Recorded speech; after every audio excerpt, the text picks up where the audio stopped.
نحمده ونصلي ونسلم على رسوله الكريم أما بعد فأعوذ بالله من الشيطان الرجيم بسم الله الرحمن الرحيم والذين آمنوا به وعزروه ونصروه واتبعوا النور الذي أنزل معه أولئك هم المفلحون صدق الله مولانا العظيم صدق وبلغنا رسوله النبي الأمي الأمين الحبيب الكريم اللهم صل وسلم وبارك على سيدنا ومولانا محمد وعلى آل سيدنا ومولانا محمد وبارك وسلم الصلاة والسلام عليك يا سيدي يا رسول الله وعلى آلك وأصحابك يا سيدي يا حبيب الله.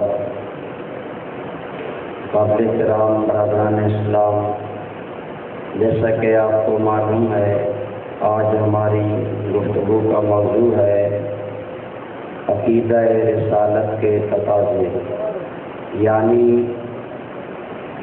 جس ذات کو ہم اللہ کا نبی اور رسول مانتے ہیں اس کے بارے میں ہم پر کیا لازم ہے کہ ہمیں ان کے ساتھ کیا سلوک کرنا چاہیے. اللہ کریم نے قرآن کریم میں ارشاد فرمایا فالذین آمنوا بہ، پس وہ لوگ جو میرے نبی پر ایمان لائے، وعزروہ، اور جنہوں نے میرے نبی کی تعظیم کی، ونصروہ، اور میرے نبی کی خدمت اور مدد کی، واتبعوا النور الذی انزل معہ، اور جو نور نبی کے ساتھ اتارا گیا اس کی پیروی کی، اولئک هم المفلحون، یہی وہ لوگ ہیں جو فلاح پانے والے ہیں.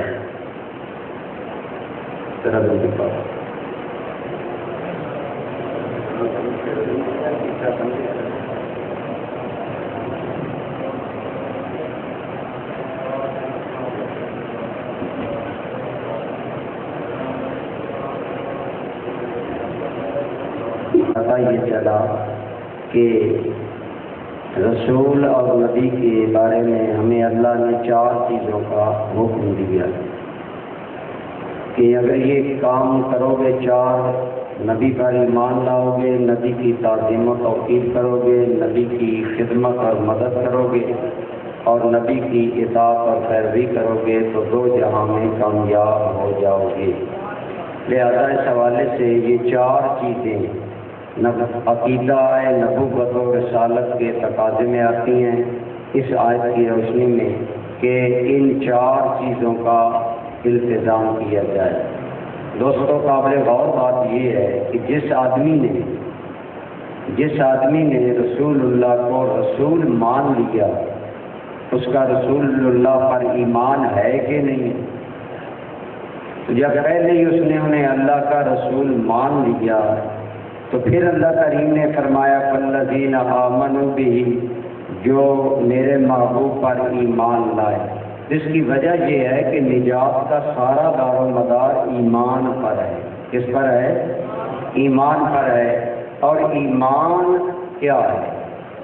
ایمان نام ہے یقین کا. ایمان نام کیا ہے؟ یقین کا. اور علماء نے لکھا ہے کہ ایمان نام ہے نبی پاک پر اعتماد کرنے کا. حضور کی اعتماد پر کوئی بات ماننا یہ ایمان ہے. حضور نے جو بات کر دی اس کو مان لینا یہ ایمان ہے. اور اس لیے ماننا کہ یہ اللہ کا نبی کر رہا ہے. کون کر رہا ہے؟ اللہ کا نبی کر رہا ہے، یہ ایمان ہے. تو سرکار کی ذات پر ایمان تو الحمدللہ ہم سب کو ہے، لیکن علماء نے فرمایا اس کا ایک معنی یہ ہے کہ نبی پاک صلی اللہ علیہ وسلم کی ذات پر اتنا پختہ یقین ہو کہ آدمی اپنی عقل کو بھی استعمال نہ کرے، جو سرکار کہہ دیں ایماندار سے تسلیم کر لے. یہ ہے ایمان بالرسول. آپ کو یاد ہوگا سرکار معراج سے واپس آئے، آپ صلی اللہ علیہ وسلم نے جب حرم کعبہ میں معراج کا ذکر کیا تو کافروں نے طوفان کھڑا کر دیا. میں کہا آج تک محمد تم گئے نہیں مسجد اقصیٰ میں، تو تم کہتے ہو کہ میں راتوں رات مسجد اقصیٰ میں بھی گیا، عالم بالا میں بھی گیا، ہم اس بات کو نہیں مانتے. تو ایک کافر دوڑتا دوڑتا حضرت ابو بکر کے پاس آیا، آ کر کہنے لگا ابو بکر اگر کوئی آدمی یہ کہے کہ میں ایک رات میں مسجد اقصیٰ جا کر واپس آ گیا ہوں، تو بات ماننے کے قابل ہے؟ آپ نے فرمایا نہیں.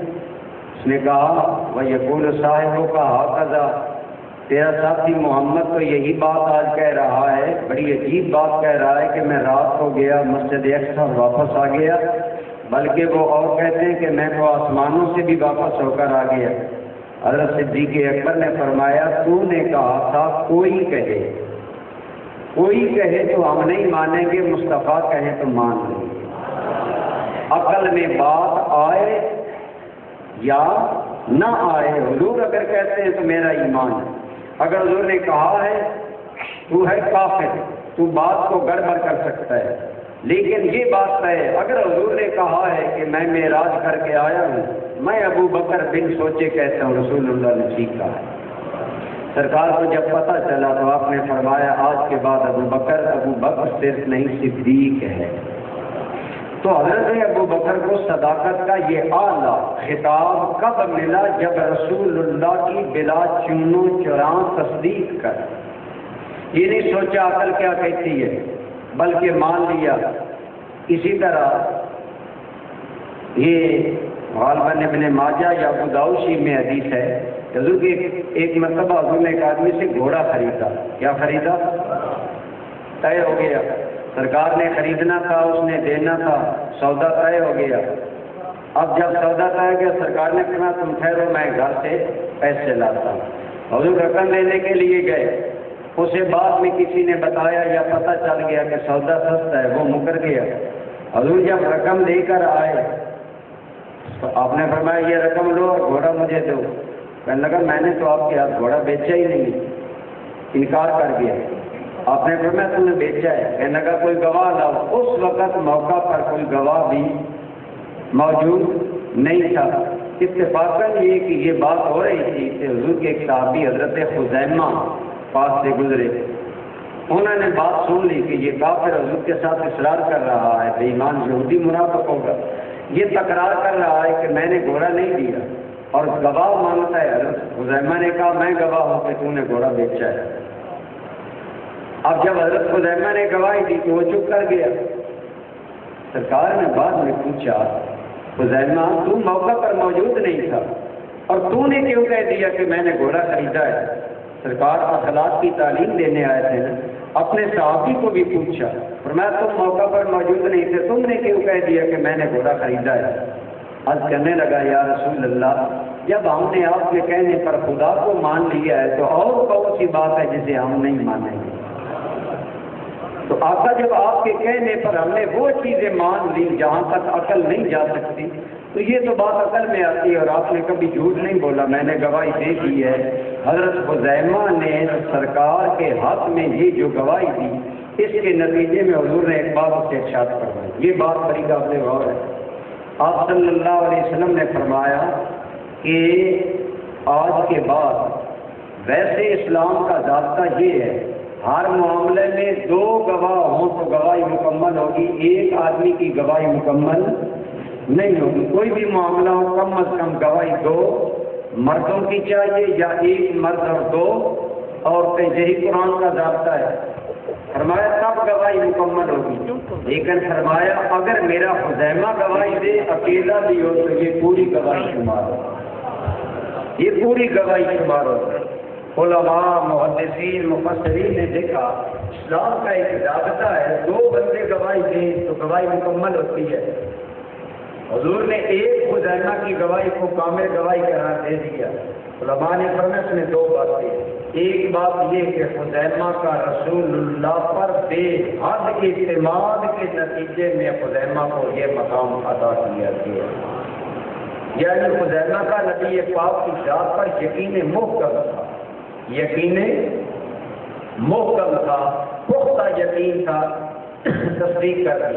اب دوسری بات یہ کہ شریعت نے ضابطہ دیا ہے کہ 2 گواہ ہوں تب گواہی مکمل ہوگی، لیکن اللہ نے اپنے نبی کو چونکہ صرف نبی نہیں محبوب بنایا ہے، لہذا حضور کو یہ اختیار دیا ہے، لہذا حضور نے اپنے اختیار سے حضرت خزیمہ کی ایک گواہی کو 2 لوگوں کی گواہی کے برابر قرار دیا۔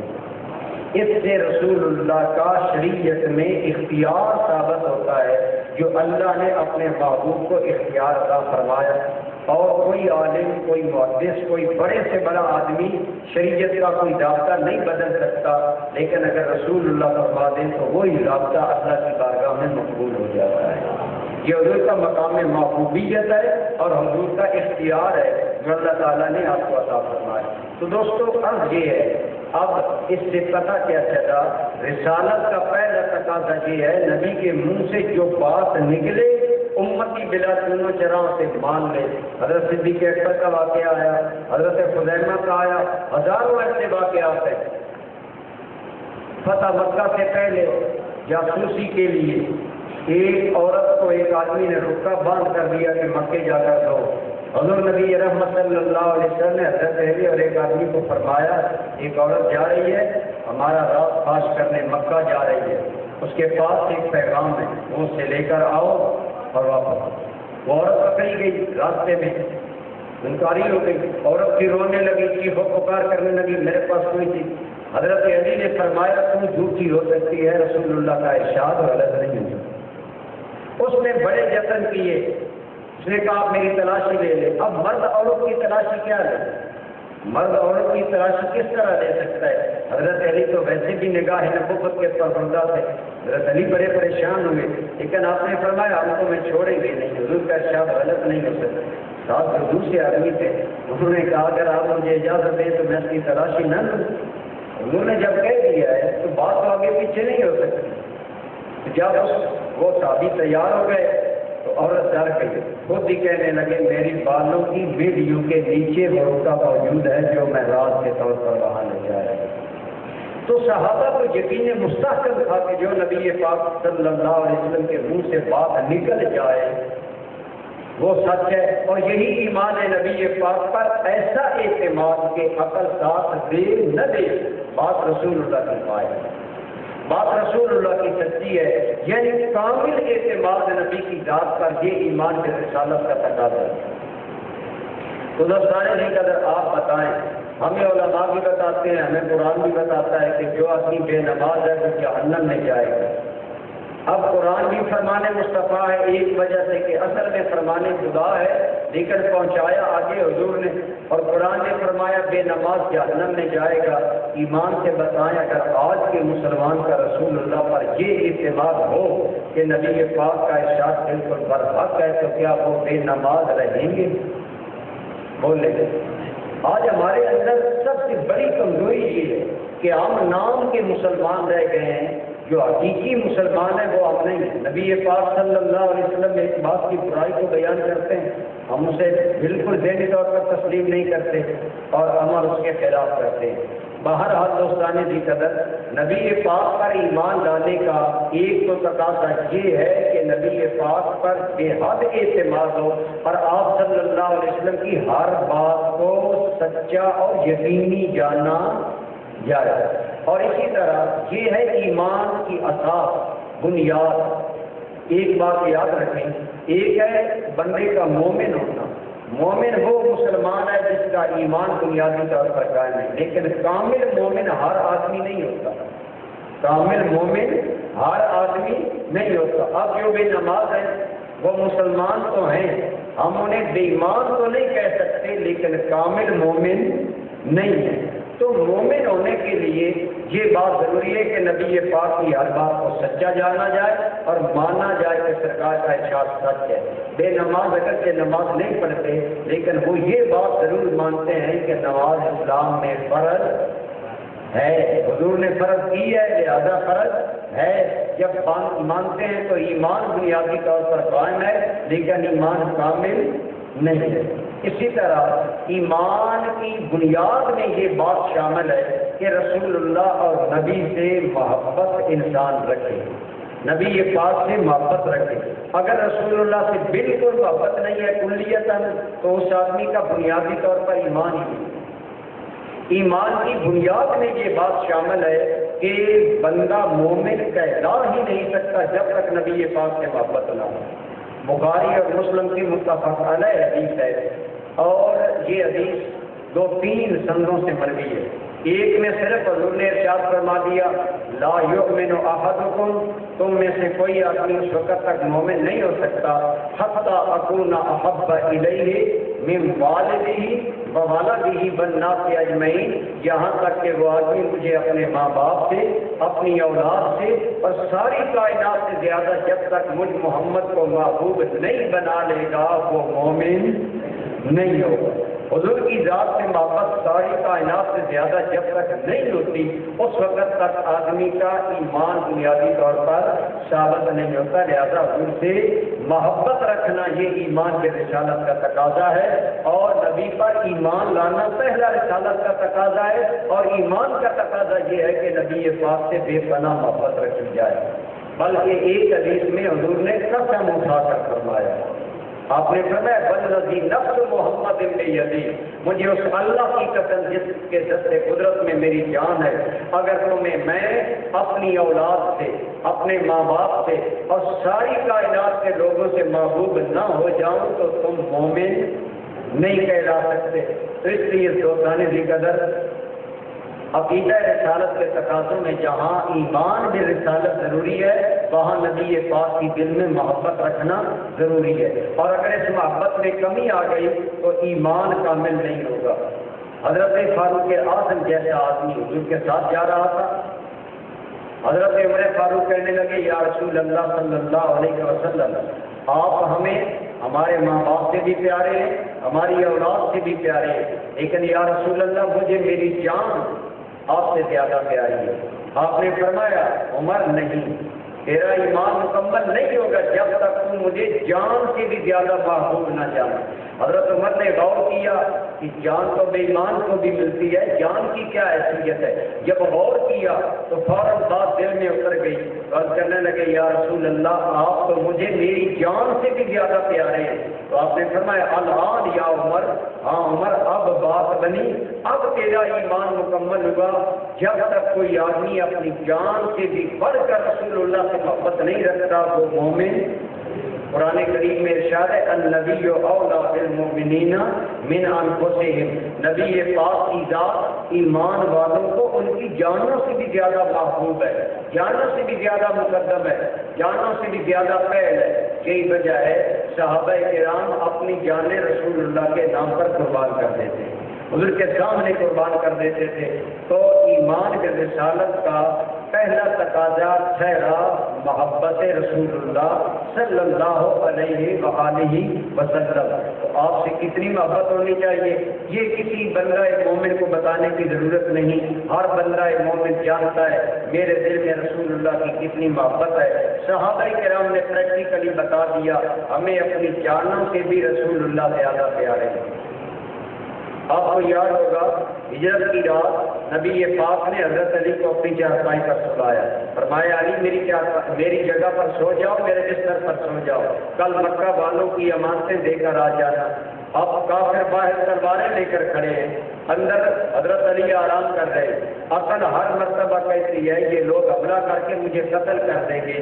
ایمان کہتا ہے جان جاتی ہے تو جائے، لیکن رسول اللہ کا ارشاد ہاتھ سے نہ جائے. حضرت علی نے ہجرت کی رات رسول اللہ کے بستر پر سو کر اپنی جان نبی پاک پر قربان کی، اور صدیق اکبر نے غار ثور میں جا کر اپنی جان رسول اللہ پر قربان کی کہ سانپ ڈستا چلا جا رہا ہے، زہر سرایت کرتا چلا جا رہا ہے. ابو بکر ایڑی کو حرکت نہیں دیتے. جب درد اتنا بڑا کہ برداشت سے باہر ہو گیا، آنکھوں سے آنسو گرے، حضور کے چہرے پر گرے، حضور بیدار ہو گئے. میں ابو بکر کیا بات ہے یا رسول اللہ، سوراخ میں کوئی چیز ڈنگ مار رہی ہے، شدید درد کا عالم ہے. فرمایا ایڑی ہٹا لیتے. یا رسول اللہ جان جاتی ہے تو جائے، سرکار کے آرام میں خلل نہ آئے. تو حضرت صدیق اکبر نے اپنی جان رسول اللہ کی بارگاہ میں کوئی پیش کی. حضور نے وہی کل والی بات، حضور نے کرم فرمایا لاؤ نا ایڑی ادھر۔ سانپ کی علامہ آلوسی کہتے ہیں کئی سانپ تھے اور کئی مرتبہ انہوں نے ڈسا۔ آپ جانتے ہیں ایک سانپ ڈسے تو زہر کا عالم کیا ہوتا ہے، یہاں کئی سانپوں نے ڈسا ہو اور بار بار ڈسا ہو، لیکن رسول اللہ نے اپنا لعاب رحم لگایا حضرت صدیق کی ایڑی پر۔ حضرت صدیق کا درد کافور ہو گیا، فرمایا مجھے پتہ ہی نہیں چلا درد تھا یا نہیں تھا۔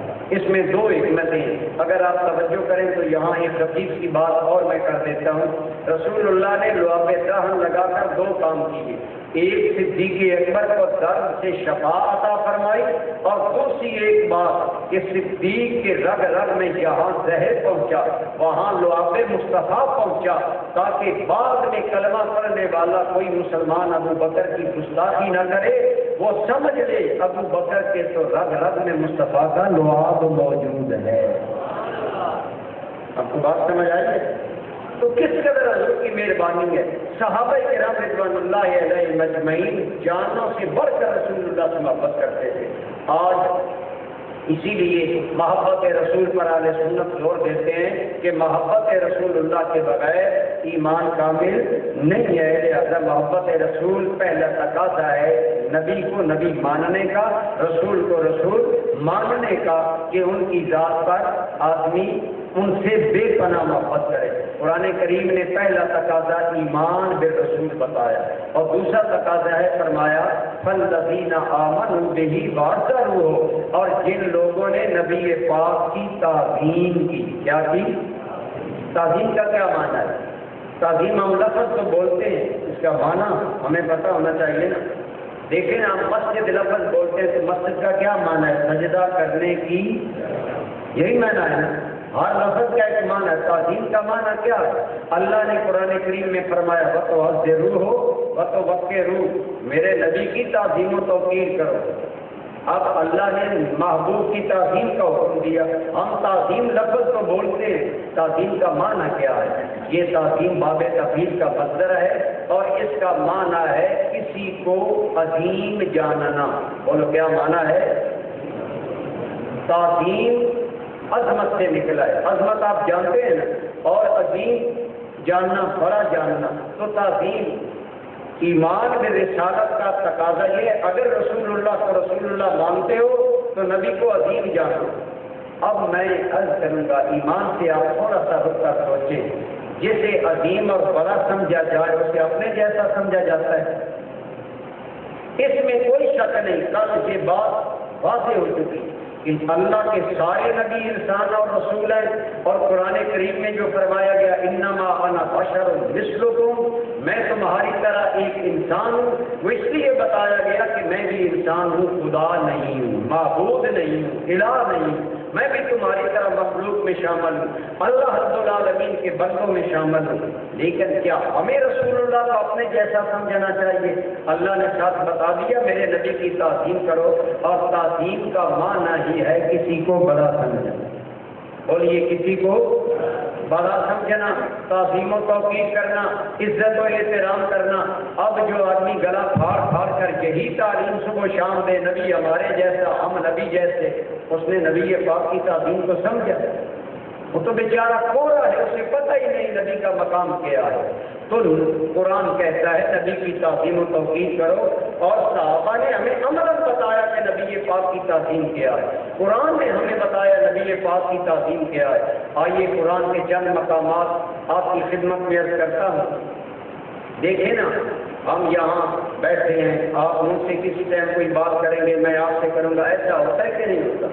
مثلاً میں کوئی بات کروں، ایک آدمی کھڑا ہو کر کہ جی مجھے بات سمجھ نہیں آئی، آپ ذرا دوبارہ دوہرا دیں، تو اس میں کوئی حرج ہے؟ بولے کوئی حرج ہے؟ سرکار کیونکہ دنیا کے حضور فصاحت و بلاغت کے علم بردار، اللہ نے حضور کو بڑا فصیح و بلیغ بنایا، حضور چند جملوں میں کائنات سمیٹ دیتے تھے۔ حضور نے فرمایا اوتی تو مفاقیح اوتی تو جوامع الکلم، میرے رب نے مجھے جوامع الکلم بنایا، یعنی میں جملہ ایک بولتا ہوں معنی کے سمندر سمیٹ دیتا ہوں۔ یہ نبی کا اعجاز ہوتا ہے. یہ علیحدہ بات ہے, اس پر کئی لیکچر ہو چکے ہیں, انشاءاللہ کبھی پھر اس پر بات کریں گے کہ ایک حضور کے جملے میں بعض افراد پوری کائنات کے احکام سمت آتے ہیں.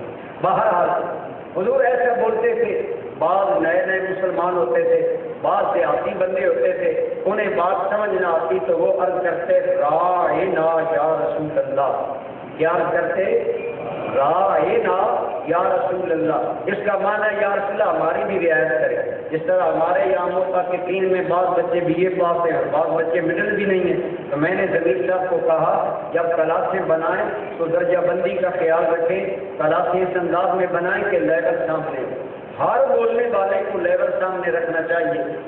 سرکار دو عالم رکھتے تھے, لیکن اس کے باوجود بعض بدو لوگ ہوتے تھے اور کہتے راعنا یا رسول اللہ, ہماری رعایت کرے, یعنی بات کو دوبارہ دہرائیں. سرکار ویسے بھی ایک بات کو 2 3 کی بات دہراتے تھے. آج جو ہم بھی بات کو دہراتے ہیں تو یہ رسول اللہ کی سنت ہے. بات کو دوہرا کر کرنا کہ سننے والے کو سمجھ آ جائے یہ میرے آقا کی سنت ہے. اب وہ کہتے راعنا یا رسول اللہ ہماری رعایت کرے, تو اسی لفظ کا ایک معنی گستاخی بات آتی ہے. ایک اس لفظ کا معنی ہماری رعایت کرے اور ایک اسی لفظ کا معنی گستاخی بھی ہے.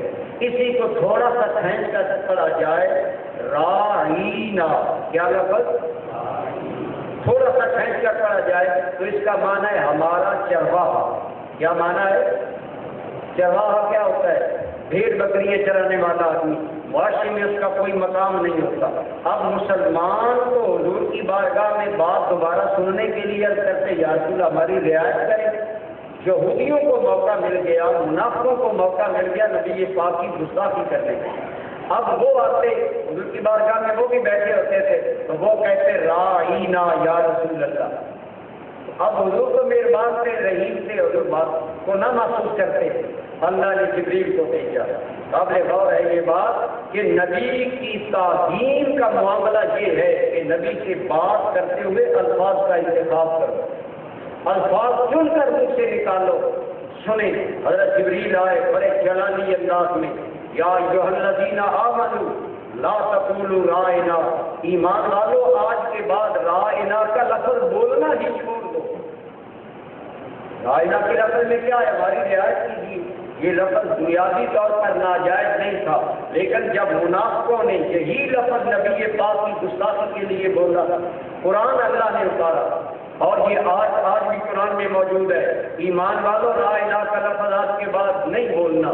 بے ایمان یہ لفظ, یہ منافق اندر کے کالے یہ لفظ بول کر میرے نبی کی گستاخی کرتے ہیں, میرے نبی کو چرواہا کہتے ہیں, تم یہ لفظ زبان پر نہ لاؤ.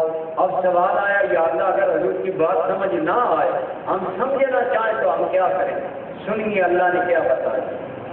فرمایا یا ایھا الذین آمنوا لا تقولوا راعنا وقولوا انظرنا, بلکہ یوں کہا کرو انظرنا یا رسول اللہ, یا رسول اللہ ہم پر نظر رحمت فرمائیں, ہم پر نظر توجہ فرمائیں, ہم پر نظر عنایت فرمائیں. تو اللہ نے یہاں رک کر سوچے, بڑی یہ توجہ کی بات ہے. اس آیت کی بنیاد پر بہت سے لوگوں کا اندر ظاہر ہو جاتا ہے, عقیدہ ظاہر ہو جاتا ہے, ان کے معمولات ظاہر ہو جاتے ہیں. آپ سمجھیں اس بات کو, صحابہ نے وہ لفظ بولا تھا ادب کے لیے, لیکن منافق وہ لفظ بے ادبی کے لیے بولتے تھے. اللہ نے وہ لفظ رسول اللہ کی بارگاہ میں بولنے سے منع کر دیا. اور منع کینے کیا؟ بولو صحابہ کا, بولو کنے, جب بولے کن کو؟ آپ اور میں تو اس وقت تھے نہیں. کون تھے؟ ایمان والے تھے, صحابہ. اور صحابہ وہ ہیں جن کے بارے میں اللہ کہتا ہے فعالم ما فی قلوبہم, میں تمہارے دلوں کے حالات جانتا ہوں. صحابہ کے دل کا ادب و احترام رب جانتا تھا. اس کے باوجود فرمایا جو لفظ منافق بول کر میرے نبی کی گستاخی کرے, آج کے بعد وہ لفظ زبان پر نہ لاؤ. یا اللہ پھر کیا بولے؟ فرمایا بقول انظرنا, ضرور پڑے نا میرے نبی سے دوبارہ بات پوچھنے کی, غرض کیا کرو انظرنا یا رسول اللہ ہم پر نظر رحمت فرمائیے. آج تو اگر ایک مومن یہ کہتے یا رسول اللہ ان پر نظر کرم ہو, تو کفر کا فتویٰ لگا دیا جاتا ہے۔ رب نے قرآن میں کہا میرے نبی سے عرض کیا کرو انظرنا یا رسول اللہ، یا رسول اللہ ہم پر نظر کرم کرے، نظر توجہ کرے، ہماری طرف تھوڑی سی توجہ فرمائیں۔ تو اللہ نے ادب سکھایا۔ اللہ کو اپنے نبی کی گستاخی پسند، لیکن اگلے الفاظ سنیں آیت کے، یاد رکھیں قرآن بنیاد ہے ہمارے ایمان کی۔ بہت سے لوگ قرآن پر بڑا زور دیتے ہیں، کاش یہ ایک آیت ہی سمجھ آ جاتی۔ جو لفظ منافق بے ادبی کے لیے بولتے، اللہ نے فرمایا وہ لفظ بھی نہ بولو بلکہ بولو انظرنا، آگے فرمایا وَلِلْكَافِرِينَ عَذَابٌ عَلِيمٌ، اور کافروں کے لیے دردناک عذاب ہے۔ علماء نے فرمایا یہاں کافروں کی کوئی بات ہی نہیں، اللہ نے کافروں کی بات کیوں کی؟ تو بات سمجھائی، فرمایا جو رسول اللہ کی بارگاہ میں کوئی ایسا لفظ بولے جس میں ظاہراً گستاخی نہ بھی ہو لیکن دل کے اندر گستاخی ہو، وہ آدمی کافر ہو جاتا ہے، وہ آدمی کافر ہو جاتا ہے۔ گویا رسول اللہ کی بارگاہ کا اللہ نے تعظیم یہ سکھائی، ادب یہ سکھایا کہ میرے نبی کی بارگاہ میں بولو تو کھول کر الفاظ توڑ کر بولو، سامنے کوئی عام ذات نہیں، میرا محبوب ہے، خبردار میرے محبوب کے بارے میں الفاظ میں کوئی رد و بدل آ گیا، نیت میں کوئی تبدیلی آ گئی، بے ایمان ہو جاؤ گے۔ اسی لیے امت کا اجماع ہے اگر کوئی آدمی ایسا لفظ رسول اللہ کی بارگاہ میں بولے جس میں گستاخی کا شائبہ بھی ہو تو وہ کفر ہے، گستاخی ہے، اور ایسا لفظ بولنے والا آدمی دائرہ اسلام سے خارج ہو جاتا ہے۔ صحابہ کو اللہ نے لا الہ نہیں بولنے دیا۔ اب آئیے قرآن پڑھیے، قرآن نے فرمایا نا انما انا بشر مثلکم، اے میرے نبی آپ کہہ دیں گے میں تمہاری طرح ایک بشر ہوں، یہ قرآن کی آیت ہے، لیکن یہ بھی قرآن کی آیت ہے کہ کافر حضور کو کہتے ما انتم الا بشر مثلنا، اے نبیو تم تو ہماری طرح بشر ہو، ہم کیوں تم پر ایمان لائے؟ قرآن کریم میں ایک جگہ نہیں کئی جگہ یہ جملہ آیا، کافر نبیوں کو کہتے تھے تم ہماری طرح ہی تو بشر ہو۔ اب ادھر اللہ نے خود فرمایا میرے نبی کہو کہ میں تمہاری طرح انسان ہوں، میں خدا نہیں ہوں، نہ خدائی کا شریک ہوں، نہ خدا کا بیٹا ہوں، بلکہ تمہاری طرح بیسیکلی انسان ہوں۔ اللہ نے ادھر خود کہا، لیکن یہی جملہ کافر نبیوں کی بارگاہ میں کہتے، اہل مکہ حضور کی بارگاہ میں کہتے۔ اب ایمان سے بتائیں جس لفظ کو بول کر رسول اللہ کی بارگاہ میں گستاخی کا ارادہ کیا جائے کیا وہ لفظ بولنا چاہیے؟ اس لیے علماء نے فرمایا کہ کیا نبی پاک کو بشر کہنا جائز ہے؟ حضرت پیر میر علی شاہ صاحب رحمۃ اللہ تعالیٰ علیہ یہ وہ عالم ہیں جن کی شریعت بھی آنکھ کی روشن تھی اور طریقت کی آنکھ کی روشن تھی۔ آپ سے پوچھا گیا حضور والا کیا ہم نبی کو بشر کہہ سکتے ہیں؟ آپ نے فرمایا جس کو بشر کے معنی کا ادراک ہو وہ تو کہہ سکتا ہے، لیکن چونکہ عوام الناس کو بشر کے معنی کا کما حق ہوئی ادراک نہیں ہے، لہذا نبی پاک کے بارے میں صرف بشر کا لفظ نہیں بولنا چاہیے بلکہ کوئی ایسا لفظ خاص بڑھایا کرے جس سے تعظیم شامل ہو جائے، کہا کرے افضل البشر، خیر البشر، سید البشر، فخر بشر، فخر آدم و بنی آدم، ایسے لفظ بولیں جن میں کہ بڑائی ہو، جن میں تعظیم ہو، کیونکہ اللہ نے اپنے نبی کی تعظیم کرنے کا خود ہمیں حکم ارشاد فرمایا ہے۔ اور صحابہ کرام اس بارے میں اتنے محتاط تھے کہ حضور کی بارگاہ میں لفظ چن چن کر بولتے تھے، سوچ کر بولتے تھے یہ لفظ ہم بولیں یا نہ بولیں۔ آپ جانتے ہیں نا، آپ نے سنا ہے حضرت عباس نبی پاک کے چچا جان، کیا نام تھا آپ کا؟ حضرت یہ نبی پاک کے چچا جان اور عمر میں بڑے تھے۔ ایک دن کسی آدمی نے سوال کیا عباس آپ بڑے ہیں یا رسول اللہ بڑے ہیں؟ تو آپ بتائیں عمر میں حضرت عباس بڑے تھے کہ نہیں؟ بولے حضرت عباس سیدھا کہہ دیتے انا اکبر اور میں بڑا ہوں، یہ نہیں کہا۔ پوچھنے والے نے کہا آپ بڑے ہیں یا رسول اللہ بڑے ہیں؟ حضرت عباس نے جواب سنبھل کر دیا، بات رسول اللہ کے بارے میں تھے نا، تعظیم والی بارگاہ تھی۔ اب حضرت عباس نبی پاک کے چچا ہو کر بڑا سنبھل کر بولے، جملہ قابل غور ہے، فرمایا رسول اللہ اکبر وانا بلدت من قبل، بڑے تو اللہ کے رسول ہی ہیں لیکن پیدا میں کیسے ہوا؟ بڑے کون ہیں؟ بڑے کون ہیں؟ اللہ کے رسول۔ عام آدمی ہوتا تو سیدھا کہہ دیتا میں بڑا ہوں، ہیں چچا، اگر کہہ بھی دیتے تو حضور کا خود اپنا ارشاد ہے نا العم سن و ابن، چچا باپ کی طرح ہوتا ہے، تو گویا حضرت عباس رسول اللہ کے باپ کی جگہ تھے، اور حضور ہمیشہ انہیں یہی احترام دیتے تھے، باپ کی طرح ان کا احترام کرتے تھے، اور ہمیں بتایا کہ باپ نہ ملے چچا ملے تو چچا کا بھی احترام کرو، چچا بھی باپ کی طرح ہوتا ہے۔ حضرت عباس کو حضور نبی پاک بڑا احترام دیتے تھے، لیکن چچا ہونے کے باوجود اور صحابی رسول ہونے کے باوجود نبی نے رسول اللہ کی بارگاہ میں جب الفاظ بولنے چاہے تو سمجھے کہ نہیں سمجھے، اور کیا لفظ بول رہا؟ رسول اللہ اکبر، بڑے تو رسول اللہ ہے، ہاں یہ بات ضرور ہے بولے تو قبل پیدا میں پہلے ہوا، کتنی بات بتا دی۔ حضور کی بارگاہ میں کوئی جملہ بولنا ہو بڑا سوچ کر، تو آج اگر بے دھڑک ایک آدمی ہر وقت بشر مثلکم کی ڈٹ لگاتا رہے تو کیا وہ تعظیم رسالت کے تقاضے پورے کر رہا ہے یا اپنی حماقت کا اظہار کر رہا ہے؟ یہ وجہ ہے ایک ایسا وقت آیا کہ موقع آیا حضور بھی ہاں کر دیتے کہ آپ ہماری طرح ہیں۔ یہ بخاری شریف کی حدیث ہے، اور غور سے سنیں، نبی پاک صلی اللہ علیہ وسلم روزہ رکھتے، حضور شام کو روزہ نہیں افطار کرتے تھے، اگلا روزہ جاری، دوسرا دن، تیسرا دن، چوتھا دن، صحابہ کرام ہر کام میں نبی پاک کی پیروی کرتے۔ اب صحابہ نے بھی یہ روزے وصال کے روزے رکھنے شروع کر دیے، شام کو روزہ کھولے بغیر اگلا روزہ جاری۔ صحابہ پر چند دنوں کے بعد نکاح رنگ اڑ گئے، آزام کمزوری آ گئی، فرمایا مالی اور علیکم الذوق، تمہیں میں کمزور دیکھ رہا ہوں، کیا بات ہے؟ صحابہ کمزور تھے نا، رنگ اڑے ہوئے تھے، کیا بات ہے؟ یا رسول اللہ آپ بھی لگاتار روزے رکھ رہے ہیں، ہم بھی لگاتار روزے رکھ رہے ہیں۔ بخاری شریف میں آتا ہے جب صحابہ نے یہ جواب دیا نا کہ ہم بھی یا رسول اللہ لگاتار روزے رکھ رہے ہیں، شام کو افطار نہیں کرتے، تو حضور نے اگلا جو جملہ بولا وہ قابل غور ہے۔ سرکار نے فرمایا ایکم مثلی، کون ہے تمہارے اندر جو میری طرح ہے؟ اب اگر آج کی توحید کا مارا کوئی مولوی ہوتا تو فرق کہتا میں ہوں، حضور قرآن میں نہیں آیا، آپ نے خود کہا ہے میں تمہاری طرح بشر ہوں لہذا ہم آپ کی طرح بشر ہیں۔ لیکن صحابہ نگاہ نبوت کے پروردہ تھے، انہیں قرآن زیادہ آتا تھا، صحابہ نے یہ نہیں کہا یا رسول اللہ آپ ہماری طرح ہیں، آپ بھی لگاتار روزے رکھتے ہیں، ہم بھی لگاتار روزے۔ حضور نے فرمایا ایکم مثلی، کون ہے تمہارے اندر جو میری طرح ہو؟ سب خاموش ہو گئے۔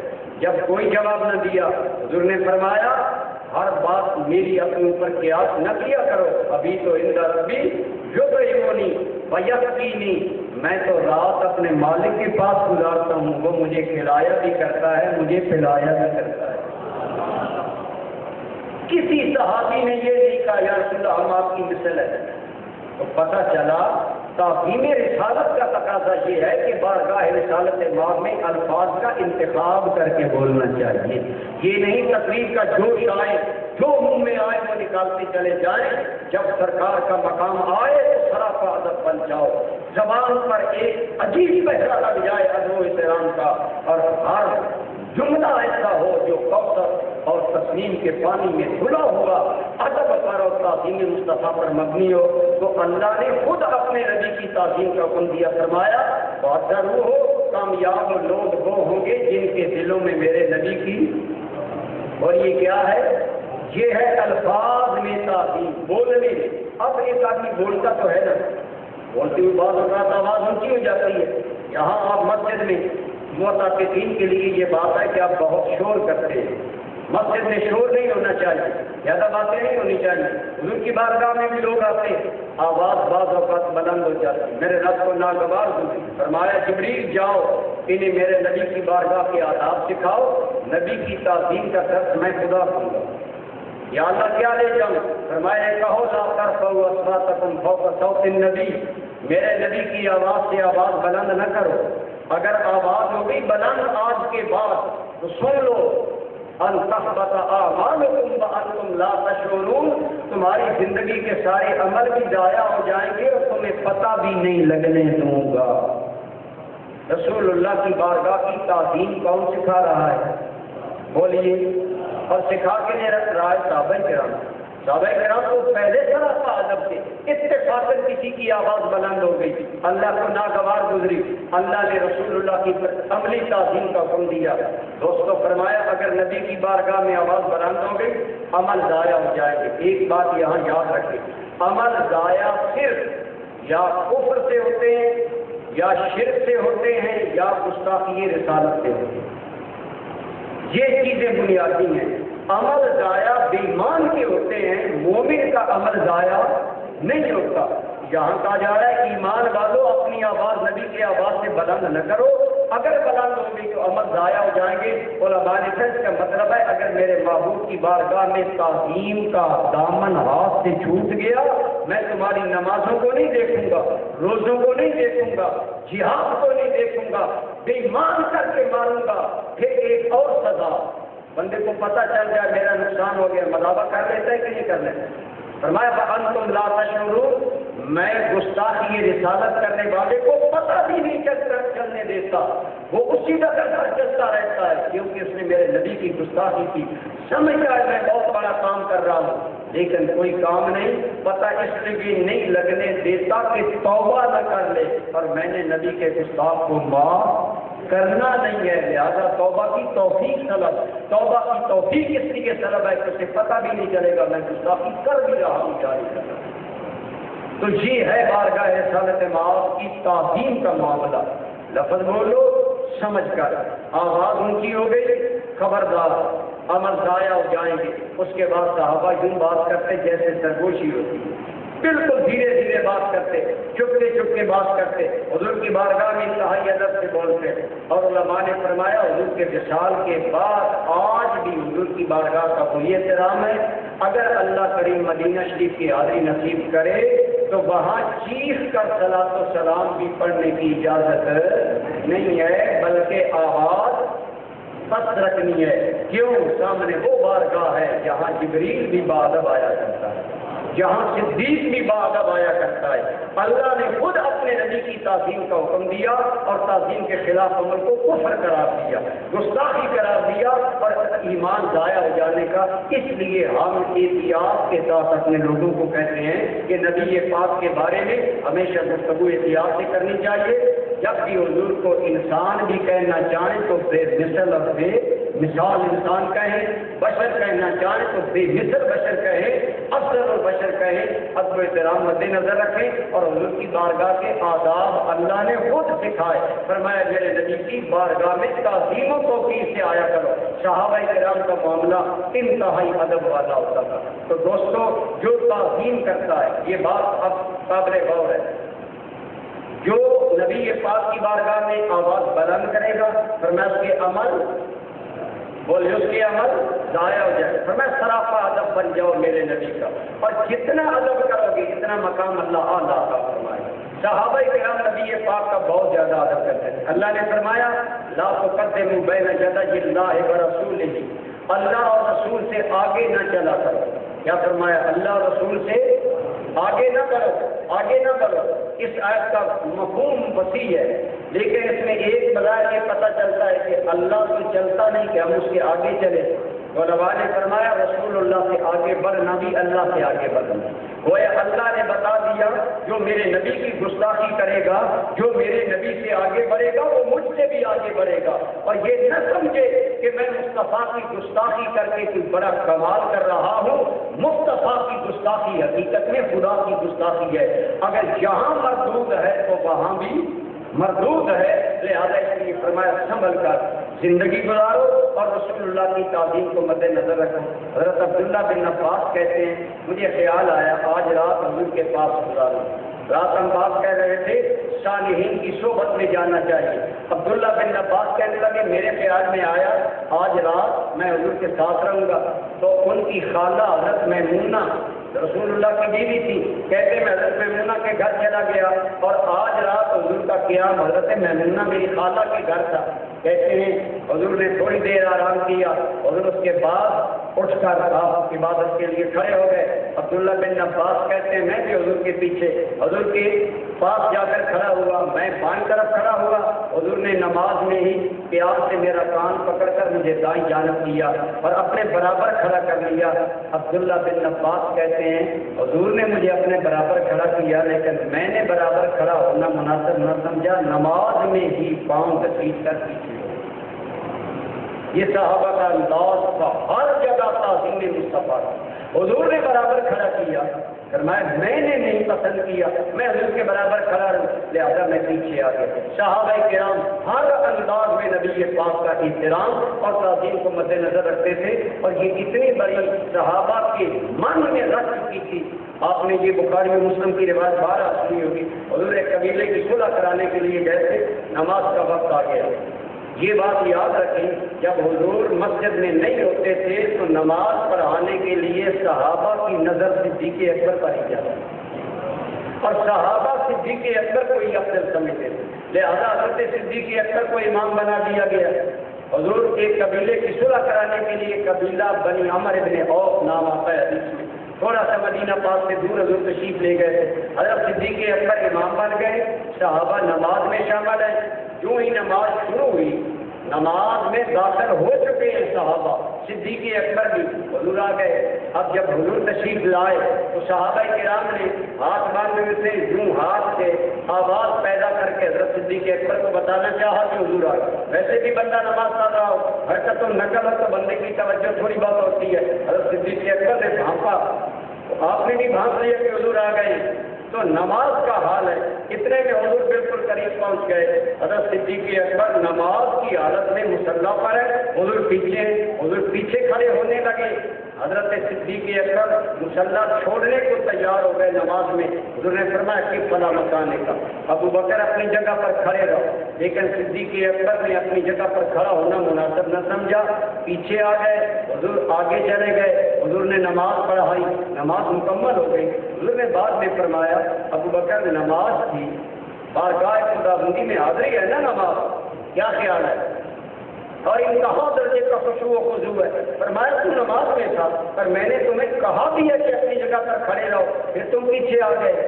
عرض کیا ما کان لابن ابی کہا تھا ان یقوم علی مقامہ ورسول اللہ یتخلف، دیکھیں نا، یہ نہیں کہا صدیق کے لیے مناسب نہیں، یہ نہیں کہا ابو بکر کے لیے، فرمایا ما کان لابن ابی قحافہ کا، ابو قحافہ کے چھوکرے کی کیا ضرورت ہے ان یقوم علی مقامہ، وہ آگے کھڑا ہو اور رسول اللہ پیچھے کھڑے ہیں۔ اپنی ذات کا ذکر کتنی حقارت سے کیا تعظیم مصطفیٰ کے لیے، الفاظ کا چناؤ کتنا ادب و احترام پر مبنی ہے کہ ابو قحافہ کے بیٹے کی کیا ضرورت ہے کہ آگے کھڑا ہو اور رسول اللہ پیچھے کھڑے ہو۔ ایک تو الفاظ کا چناؤ غور کریں، قرآن سارے پڑھتے ہیں، بخاری سارے پڑھتے ہیں، ادب کی توفیقوں سے ہی ملتی ہے جس کا دل حب مصطفیٰ سے آباد ہوتا ہے۔ یہ حدیث کیا وہ لوگ نہیں پڑھاتے جو رسول اللہ کے بارے میں بے باکانہ زبان استعمال کرتے ہیں، لیکن خدا کرے بخاری پڑھانے کے لیے کوئی ضیاء الامت جیسا ذہن نصیب ہو، تب یہ باتیں پتہ چلتی کہ الفاظ میں غور کرو کتنا احترام ہے۔ ما کان لابن ابی قحافہ، ابو قحافہ کے بیٹے کی کیا ضرورت ہے کہ آگے کھڑا ہے، الفاظ میں کتنا چناؤ، اور میں آگے ہوں اور حضور پیچھے ہوں۔ آقا یہ کیسے ممکن ہے کہ غلام آگے ہو اور امام پیچھے ہو؟ حضور نے یہ نہیں کہا ابو بکر تیری نماز نہیں ہوئی، ابو بکر تم نے نماز میں ایسا کیوں کیا، بلکہ صدیق اکبر کی نماز صحابہ میں اعلیٰ نماز تھی، تو عین حالت نماز میں بھی تعظیم رسالت معاف مد نظر۔ ایک اور حدیث سنیے، آپ کا دل باغ باغ ہو جائے گا۔ اللہ آپ کو، مجھ کو، ہم سب کو مدینہ پاک لے جائے، مسجد نبوی میں ہمیں نماز پڑھنا نصیب ہو۔ اگر قبلہ ہمارا یہ ہے نا، وہاں قبلہ مدینہ منورہ سے جنوب کی طرف ہے، یہی سمجھ لیں اگر قبلہ جہاں ہم کھڑے ہیں نماز میں تو حضور کا حجرہ اصغر اس سے زیادہ ہے، سب سے گنبد ادھر ہے۔ سرکار بیمار ہے، آخری بیماری ہے، حضور نماز کے لیے تشریف نہیں لا رہے، صدیق اکبر نمازیں پڑھا رہے ہیں۔ حضرت انس بن مالک روایت کرتے ہیں نماز شروع ہو گئی، سرکار نے ایک دن نماز کے اندر اپنے حجرہ مبارک کا پردہ سرکایا۔ جب پردہ سرکا صحابہ کرام کہتے ہیں ہم نے سمجھا وقت جاگنے والا ہے، حضور مسجد میں آنے والا ہے۔ عاشق لوگ تھے نا، صرف نام نہاد لوگ نہیں تھے نماز میں۔ انس بن مالک کہتے ہیں خدا کی قسم رسول اللہ کا چہرہ ہمیں یوں محسوس ہوا جیسے قرآن کا ورق سامنے آ گیا۔ نعرہ تکبیر، نعرہ رسالت، نعرہ تحقیق، آپ ذرا حدیث کو سمجھیں، صحابہ کا چہرہ کدھر ہے نماز میں؟ بولے اور حضور کا حجرہ کہاں ہے؟ تو انس بن مالک کہتے ہیں حضور کا چہرہ گویا قرآن کا ورق تھا۔ انس بن مالک تم نماز میں تھے یا رسول اللہ کا چہرہ دیکھ رہے؟ اب یہ سوال کا جواب محدثین کے سر پر ہے۔ انہوں نے فرمایا اس کی مختلف تعبیریں کی، لیکن صحابہ کرام کا انداز دیکھی۔ فرماتے ہیں خلبلا صحابہ کے اندر مچ گئی۔ فرمایا قریب تھا کہ ہم نماز توڑ دیں، نبی پاک کی اشتیاق میں ہے نماز میں خیال مصطفیٰ کا ہے، صحابہ کی نماز ٹوٹ گئی۔ بولے آج کا مولوی تو کہتا ہے رسول اللہ کا نماز میں خیال لاؤ تو نماز ٹوٹ جاتی ہے۔ وہابیوں کا امام مولوی اسماعیل دہلوی اس نے یہ عبارت لکھی ہے، اس عبارت کی وجہ سے ہمارے علماء ان سے اختلاف کرتے ہیں کہ جب ان کا قلم چلتا ہے، جب ان کی زبان چلتی ہے تو رسول اللہ کی تعظیم کو مد نظر نہیں رکھتے۔ مولوی اسماعیل دہلوی نے اپنی کتاب میں نقل کیا ہے نعوذ باللہ من ذالک، نبی پاک کا نماز میں خیال لانا گدھے کے خیال سے برا ہے۔ اب اسے ہم توحید سمجھیں، اسے ہم ایمان سمجھیں۔ صحابہ کرام کو تو نماز میں خیال آیا، این نماز میں حضور آ گئے، صدیق نے رسول اللہ کے لیے مصلی چھوڑ دیا، حضور نے تو نہیں کہا تیری نماز ٹوٹ گئی۔ مولوی اسماعیل دہلوی زیادہ توحید کا نمبردار ہے، انہیں بارہا کہا جاتا ہے ہمارا آپ کا اختلاف صرف یہ ہے کہ آپ کے علماء نے یہ غلطی جو اپنی تحریر میں لکھی ہیں کم از کم ان سے بڑا آپ کا اظہار کریں، کہیں ہمارے بڑے ہیں غلطی ہو گئی ہے، ہم انہیں کتابوں سے نکالتے ہیں یا یہ غلط باتیں ہیں، لیکن نکالنے کے لیے بھی تیار نہیں اور الٹا ان باتوں پر قائم ہیں۔ لیکن ہم تو کسی مولوی کے نہیں قائل، ہم تو صحابہ کرام کے قائل ہیں نا۔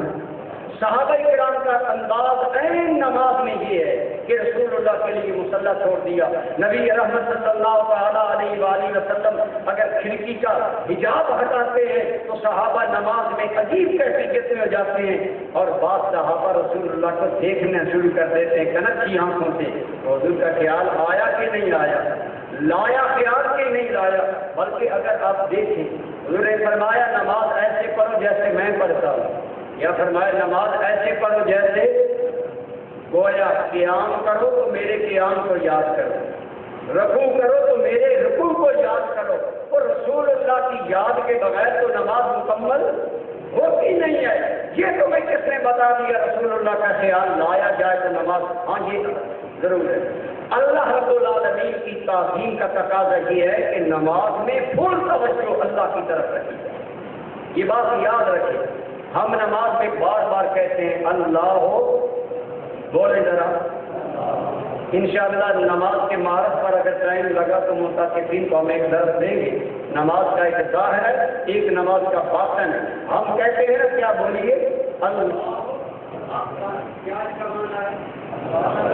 بولیے تو صوفیاء فرماتے ہیں جب اللہ کو سب سے بڑا ماننا ہے تو اب بار بار یہ تمہیں جملہ اس لیے دہرایا جا رہا ہے کہ خیال اگر چلا جائے دکان میں، گھر میں واپس لوٹ آؤ، سب سے بڑی ذات کے سامنے کھڑے ہو خیال ادھر لے آؤ، اللہ کی طرف مکمل فل انٹینشن اللہ کی طرف، مکمل انہماک اللہ کی طرف۔ یہ نماز کی معراج ہے کہ تم روح خدا کی ذات میں گم ہو جائے، یہ سمجھے کہ میں اپنے خدا کو دیکھ رہا ہوں، یوں نماز میں گم ہو جا، اور اگر یہ خیال نہیں تو یہ خیال کر خدا مجھے دیکھ رہا ہے۔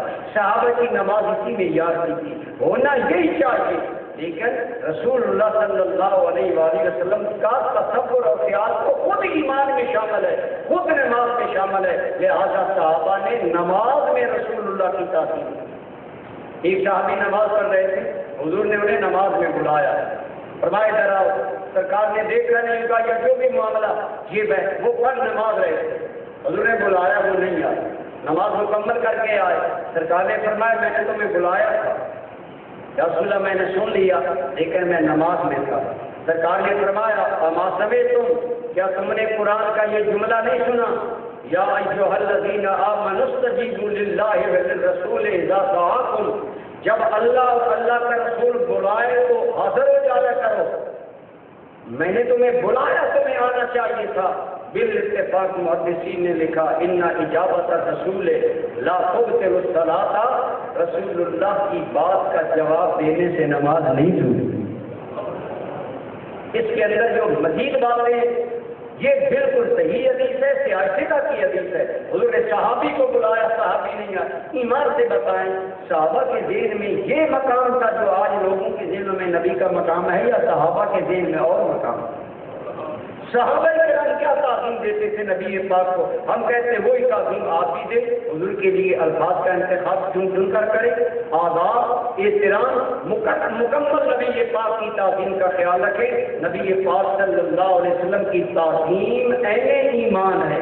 آج بھی امت پر لازم ہے کہ رسول اللہ کی تعظیم کو مد نظر رکھیں، الفاظ میں بھی، بیان میں بھی، دیگر اندازوں میں بھی. لہذا کسی اعتبار سے اگر تعظیم رسالت کے خلاف بات ہو گئی تو وہ کفر ہو جائے گی اور آدمی دائرہ اسلام سے خارج ہو جائے. اور پھر نہیں دیکھا جاتا کہ نماز ہے یا نہیں. یہ بھی بخاری و مسلم کی حدیث ہے. حضور مال غنیمت دے رہے تھے، کسی کو زیادہ دے رہے تھے، کسی کو تھوڑا. حضور جانتے تھے ضرورت مند کون زیادہ ہے، کون نیا نیا مسلمان ہوا ہے، اس کی خدمت کرے، اس کا دل بیٹھ جائے گا. ایک لمبا ترنگا آدمی کھڑا ہو گیا. یہ حدیث میں اس کا نقشہ موجود ہے.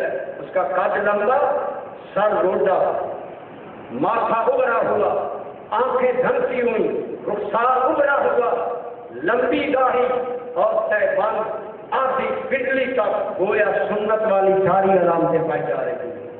حلق کرانا سنت ہے، داڑھی بڑھانا سنت ہے، تہبند نصف پنڈلی تک رکھنا سنت ہے.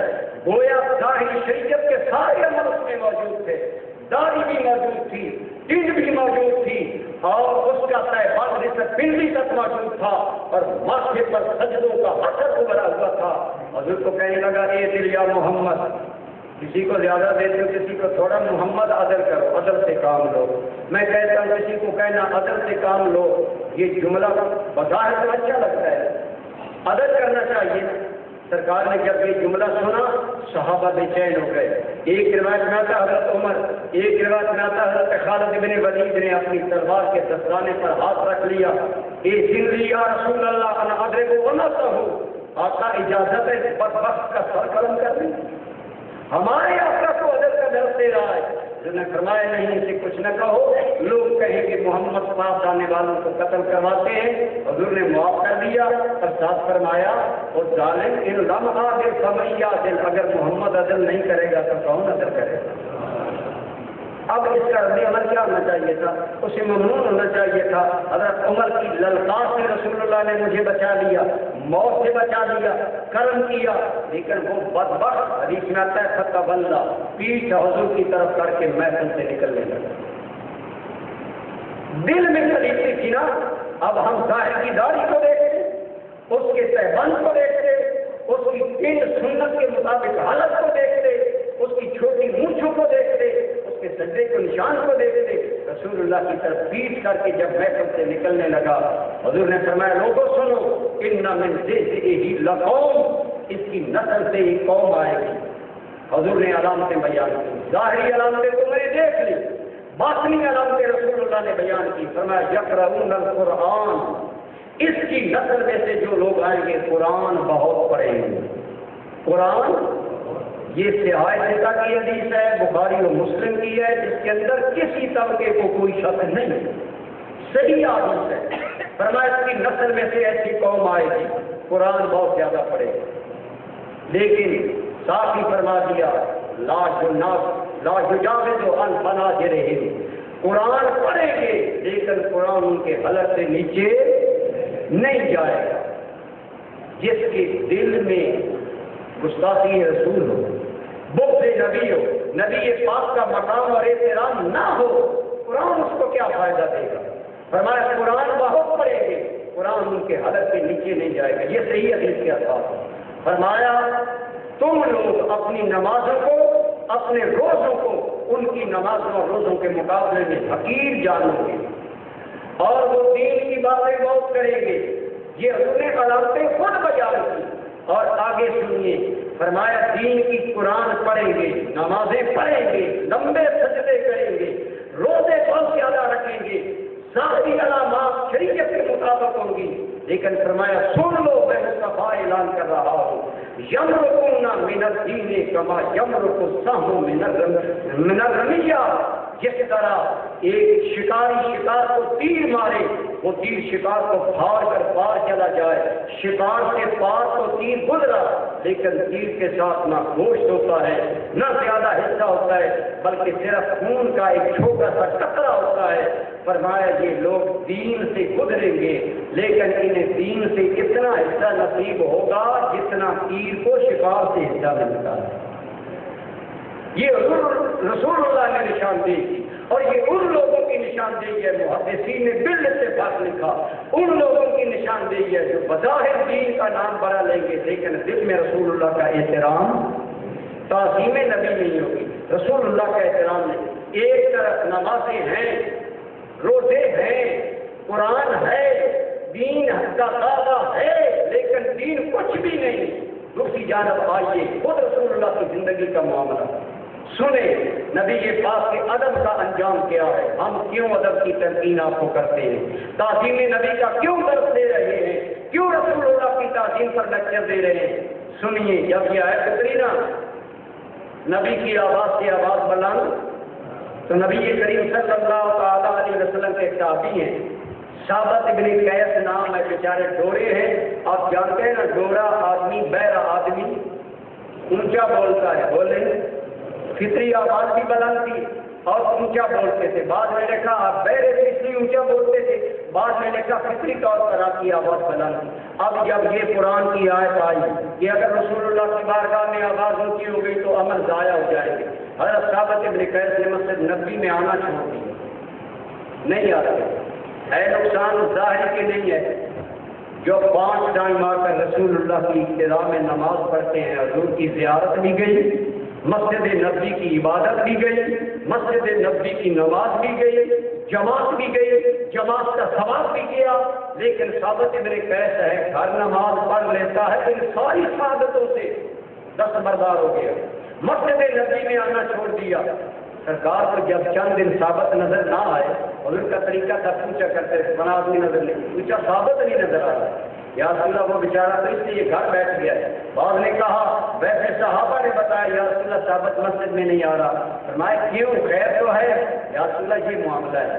وہ کہتا ہے اللہ نے فرمایا لا ترفعوا اصواتکم فوق صوت النبی، میرے نبی کریم سے آواز اونچی نہ کرو، میری فطری آواز بلند ہے، مسجد نبوی میں جاؤں گا میری آواز بلند ہو جائے گی کہیں عمل نہ ضائع ہو جائے، یا رسول اللہ اس ڈر سے ثابت مسجد میں نہیں آتا۔ انہوں نے فرمایا بلاؤ ثابت کو، بظاہر دین کا نقصان ہے، حضور کی زیارت سے معروم، مسجد نبوی میں ایک نماز کا ثواب 50,000 نمازوں کا ثواب، ایک جماعت کا ثواب 27 گنا زیادہ ثواب، اتنی بڑی سعادتوں سے ثابت معروم ہو گیا، گھر میں بیٹھ رہا، لیکن کیوں بیٹھا؟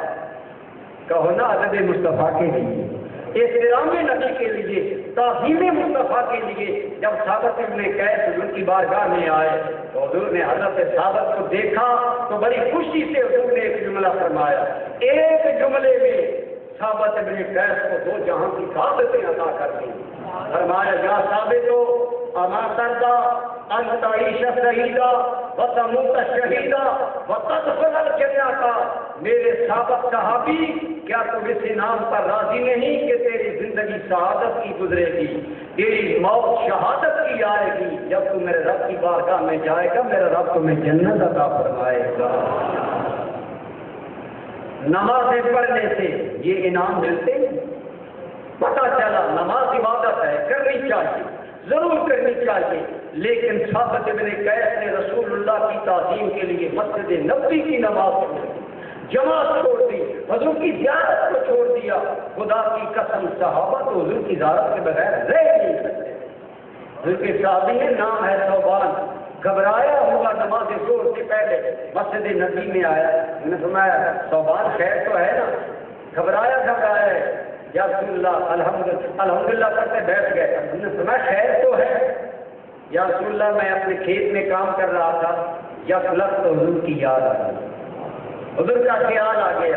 آقا جب آپ کا خیال آیا تو حضور کا دیدار کرنے کی خواہش پیدا ہوئی. میں نے دل کو سمجھایا ابھی زور ہو جائے گی, نماز پڑھنے جائیں گے, عبادت بھی ہو جائے گی, زیارت بھی ہو جائے گی, لیکن یا رسول اللہ دل نے پھر بیٹھنے نہیں دیا, کام کو چھوڑا. یا رسول اللہ پھر دل کہہ رہا تھا عبادت کا ٹائم نہیں, نبی پاک حجرے میں ہوں گے, معلوم نہیں تو آ رہا ہے زیارت ہو نہ ہو.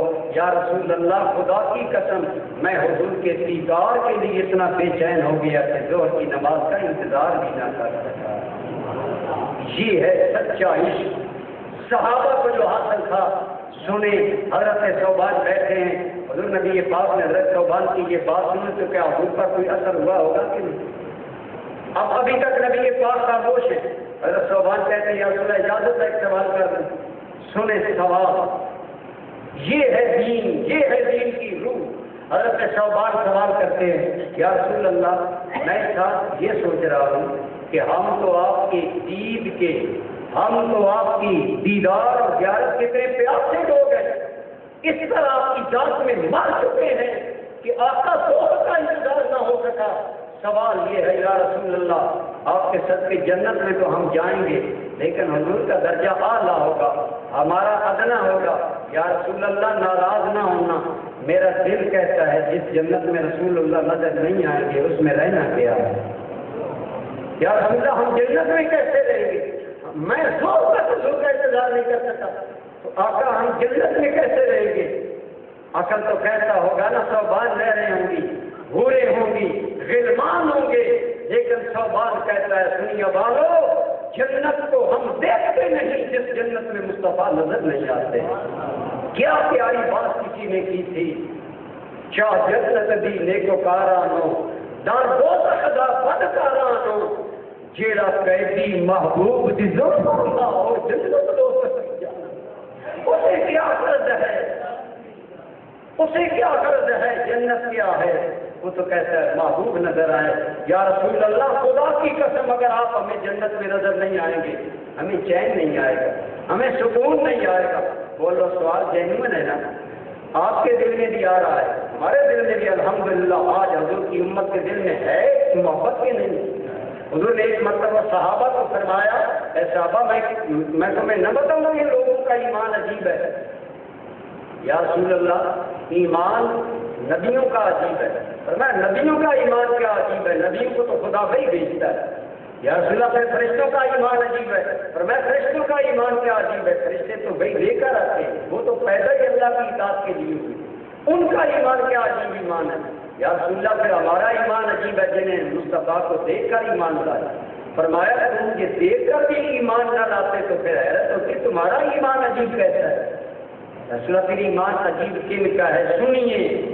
دل میں حب نبی رکھنے والوں, نبی کا اس کی طرف رکھنے والوں, میرے مصطفیٰ نے صحابہ کے سامنے فرمایا لوگوں ایمان عجیب ان کا ہے جنہوں نے نہ مجھے دیکھا ہوگا نہ سنا ہوگا, میری بات سن کر ایمان لے آئیں گے, میری بات سن کر ایمان لے آئیں گے. اور ایک حدیث میں آتا ہے ان لوگوں کا ایمان عجیب ہے. سنے خدا کی قسم بات, فرمایا میرے آقا نے اگر ایک طرف ساری کائنات کی دولت ہو, ایک طرف میرے بیچ کی ایک جھلک ہو, میری وہ امت کیسی عجیب ہوگی جو کہے کہ کائنات ملے نہ ملے مصطفیٰ کا دیدار مل جائے. ایمان سے بتائیں آج سچے مومن کی دل کی یہ طرف ہے کہ نہیں؟ ہر مومن کیا روتا ہے کہ نہیں روتا؟ اپنے آقا کو یاد کر کے آپ درود پڑھتے ہوئے روتے ہیں کہ نہیں روتے؟ سلام پڑھتے ہوئے روتے ہیں کہ نہیں روتے؟ نعتیں سنتے ہوئے روتے ہیں کہ نہیں روتے؟ خدا کی قسم ایسی محبت رکھنے والوں کو رسول اللہ نے پیش کی شفا, پیش کی مبارک دی ہے. فرمایا ان لوگوں کو مبارک ہے جن کا یہ مقام ہوگا, جن کی تمنا ہوتی ہے کہ اے کاش ساری کائنات چھن جائے, اس کے نتیجے میں رسول اللہ کا دین ہو جائے, ایک جھلک نظر آ جائے, ایک جھلک. کیوں؟ ان کے لیے تو یہی سوغات ہے کائنات کی. میں بات کر رہا تھا حضرت ثوبان کی. ثوبان کہنے لگے یا رسول اللہ جب آپ جنت میں ہمیں نظر نہیں آئیں گے, ہمیں جنت میں سکون نہیں آئے گا, تو آقا ہمارا پھر کیا بنے گا؟ ادھر حضرت ثوبان نے یہ سوال دہرایا, حضور خاموش ہیں. حضور کیوں خاموش ہیں؟ وما ينطق عن الهوى ان ہوا الا وحی یوحا، وہ بات تھی یار کے پیار کی، بات تھی یار کی محبت کی، بات تھی یار کی جیت کی۔ رب نے فرمایا جبریل دیر نہ کر، جلدی جا کر صوبان کی کلام کا جواب میرا نبی نہ دے، میں خدا عطا فرماؤں گا۔ اللہ نے کیا جواب دیا؟ وَمَن يُطِعِ الرَّسُولَ، قرآن اتارا، اللہ کریم نے جبریل یہ آیتیں لے کر آئے، وَمَن يُطِعِ اللَّهَ وَالرَّسُولَ فَأُولَٰئِكَ مَعَ الَّذِينَ أَنْعَمَ اللَّهُ عَلَيْهِمْ من النبيين والصديقين والشهداء والصالحين وحسن اولئك رفيقا۔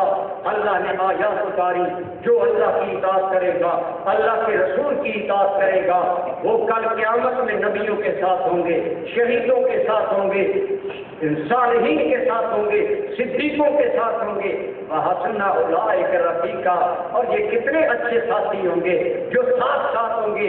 علماء نے فرمایا حضور تو یقیناً نبیوں کے بھی سردار ہیں، حضور کا درجہ اعلیٰ ہوگا، ہمارا درجہ ادنا ہوگا، ہمیں رسول اللہ کی رفاقت کیسے جنت میں ملے گی؟ رفاقت کا وعدہ تو قرآن نے دے دیا۔ علماء نے بیان فرمایا اس کی دو وجہ ہے، یا کبھی کبھی سرکار کرم کرنے کے لیے غلاموں کے پاس آ جایا کریں گے، یا خدا بنائے گا جنت کا ماحول ایسا جو امتی جہاں ہوگا جنت میں نعمتیں بن مانگے ملیں گی۔ بولو نعمتیں، وَلَكُمْ فِيهَا مَا تَشْتَهِي أَنفُسُكُمْ وَلَكُمْ فِيهَا مَا تَدَّعُونَ۔ جنت میں تمہیں وہ بھی ملے گا جو دعا کر کے مانگو گے، اور وہ بھی ملے گا جو لبوں پر نہیں آئے گا۔ مَا تَشْتَهِي أَنفُسُكُمْ، تمہارے دلوں میں ادھر چاہت آئے گی ادھر ہم عطا کر دیں گے۔ فرمایا تیرے دل میں جب بھی خیال مصطفیٰ آئے گا خدا حجاب اٹھائے گا، تو جہاں بھی ہوگا مصطفیٰ کا دیدار ہوگا۔